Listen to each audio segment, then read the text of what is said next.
Why, hello. Thomas Miller out on my long ride again today.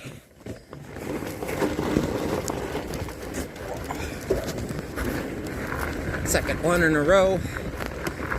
Not as warm as yesterday. 3 to 5 degrees Celsius. Still way warmer than it should be. Trails barely froze overnight. So, riding through Oleski Meadow here to kind of see what single track's like. It was pretty rotten by the afternoon yesterday. So yesterday was a lot of multi-use path riding. And just like today, the game is come to a hill and you ride it. Yukon Arctic Ultra gives us almost 7,000 meters of climbing and just over 600K. So I'm kind of trying to stick to 1,000 meters of climbing per 100K that I ride. So it's a 60K day, shooting for about 600 meters. And that's hard to do when you're doing it 50 to 80 meters at a time, which is sort of what we've got in the river valley here. Some pretty good steeps though, and hard-packed snow was hanging in there in spite of the warm temps yesterday, which was nice. So yeah, good day so far. Coming up onto Wolf Willow here, that'll be number 4 climb of the day. Probably do a dozen or so by the end of the day. So yeah, a little ways into the ride, but another beautiful one. Out here in the long sleeve jersey and windbreaker again. But yeah, trails are in good shape. A couple folks out enjoying the nice weather. Funny, I don't see them on the minus 30 days, but yeah, we all have our things.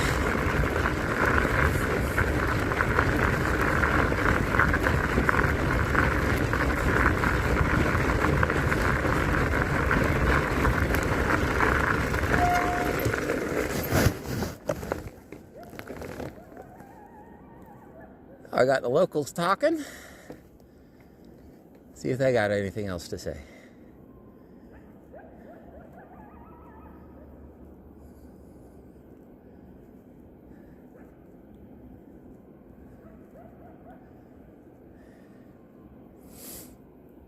Usually with the sirens, meadow here, if they're really going off, you'll have a pack or two in the woods over there. Another pack or two across the river. They'll start yapping at each other. Pretty neat stuff. Cool. Well, you guys have a good one. Well, made it up to Keeler Point. A little over lookout called End of the World. And heading down toward Horlock Park. We're going to cross the bridge, do the climb up Mackenzie Ravine, back down, and continue on our merry way. It's kind of a fun little descent.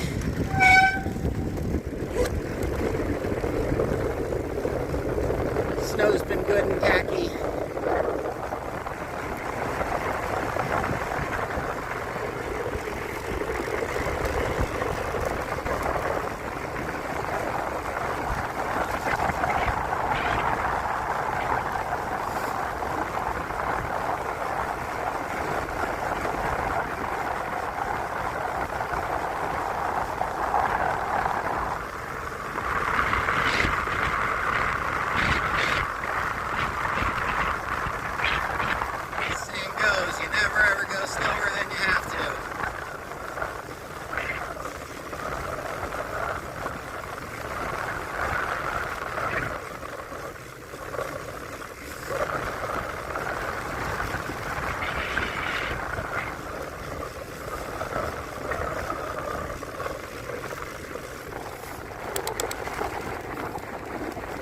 Sure, nice. Not much traffic.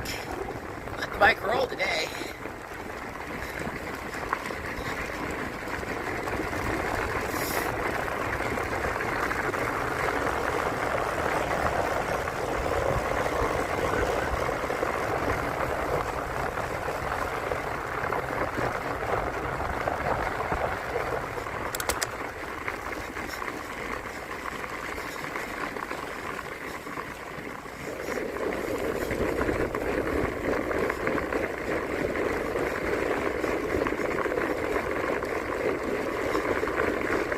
Always a couple bumps to make you work for it.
One last bump and then into the parks.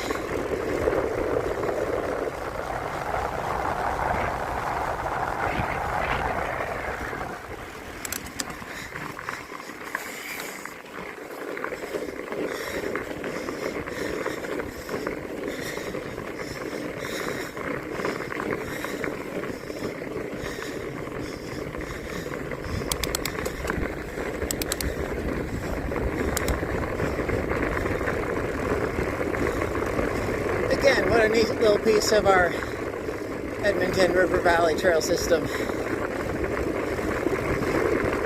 wouldn't even know that you're surrounded by the city.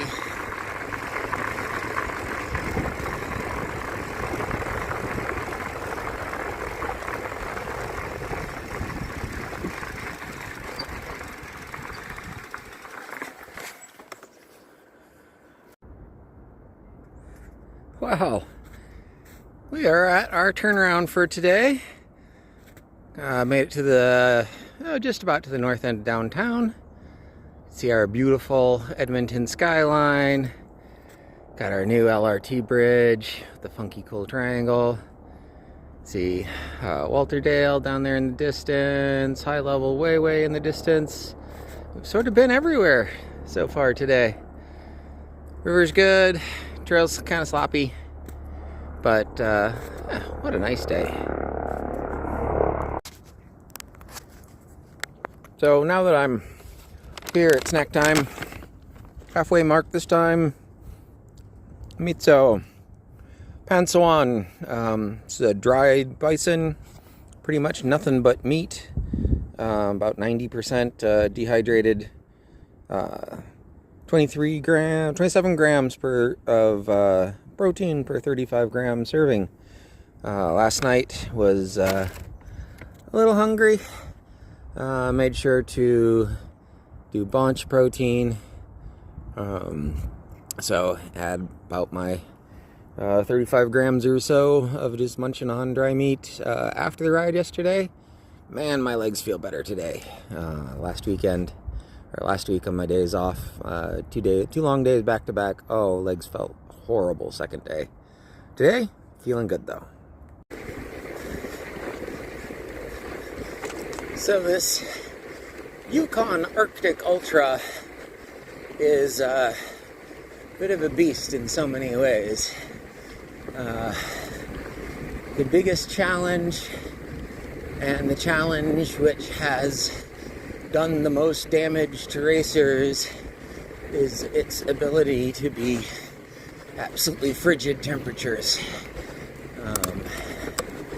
So we're talking highs in minus 40s. Lows, don't want to talk about. I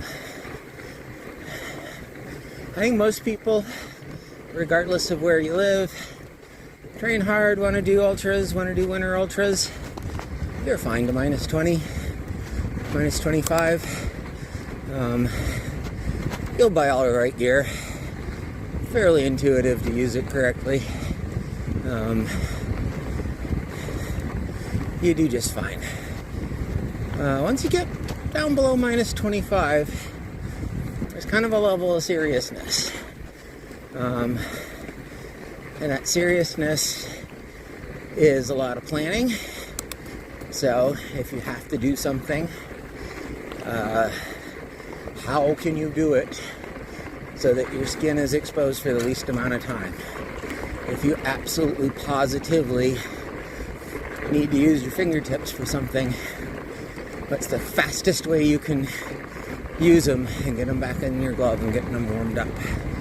I like to wear a thin work glove all the time. My over mitts fit on over top of them, so I never really have to take them off.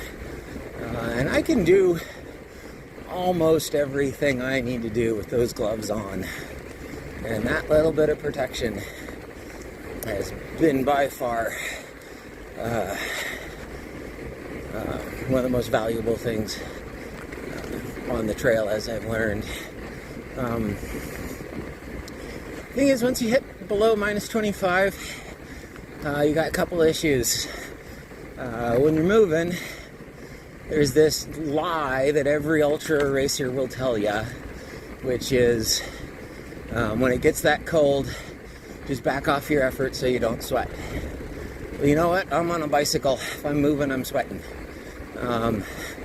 with rare exception. The price of me being able to go fast is that I generate more heat. I think skiers using upper body, lower body could find themselves very much in that same position. Or even if it's cold, if you're moving, you're probably going to be sweating. And I know for the foot folks, if you want to make time cutoffs and you want to cover that distance that you need to cover, you're going to be sweating sometimes too. So, at the real game, when it's below minus 25, is understanding where your moisture is. Because what's going to happen is our bodies are amazing heat generators. So, by layering properly, I like to alternate a wicking layer with an insulating layer. So at my core, I've got a thin wool tank top and a mesh long sleeve. That's my insulating layer. I've got a long sleeve jersey, which adds to my insulating layer, and because it's got some depth, some thickness to it, it acts as my moisture absorbing layer from the core. Daylight today, crazy warm temps, got that on my windbreaker. That's it. Now, temps were falling from here. Next step would be a soft shell jacket. And if it's expected to get extreme cold thereafter, I would probably keep my windbreaker on, put the first soft shell on. That gets me usually in that minus 20 range. Throw a vest on top of that, and that's gonna get me to that minus 25.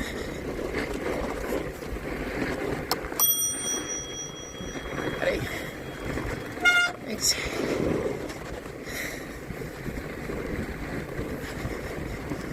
Thereafter, as we're approaching minus 30s, I have some choices to go for a bigger insulation, and then the vest, or do I do a jacket, another soft shell jacket to give me some extra absorption? So what's going to happen in those frigid temps is you're going to be pedaling along, chugging along, creating heat. That heat, your body's going to give off moisture just because it's working. Your heat's going to put that moisture into your first insulator. And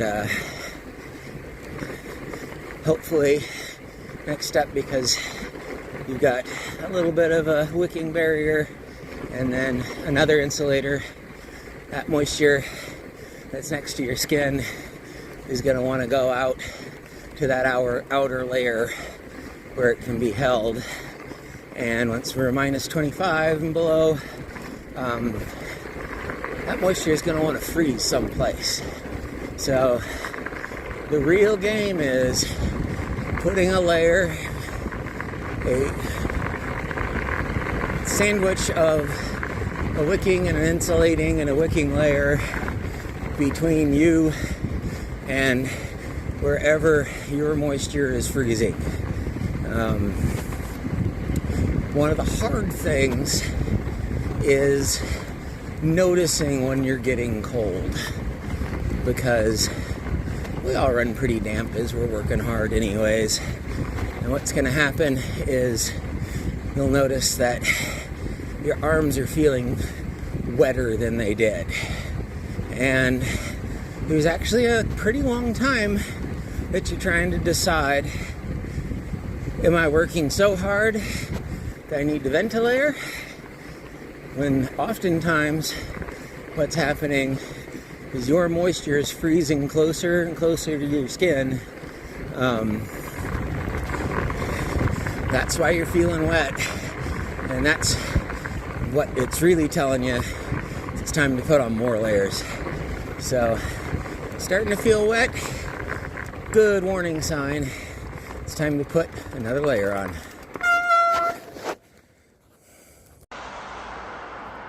Well, that is the very last climb on today's long ride.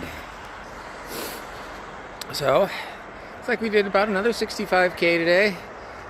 Be curious to see what the climbing looks like. I'm guessing probably 600-700 meters worth. That's what we're going for. Fantastic legs today, though. Sort of a breakthrough as far as pushing the bike, pedaling the big bike, not just climbing in my granny gear.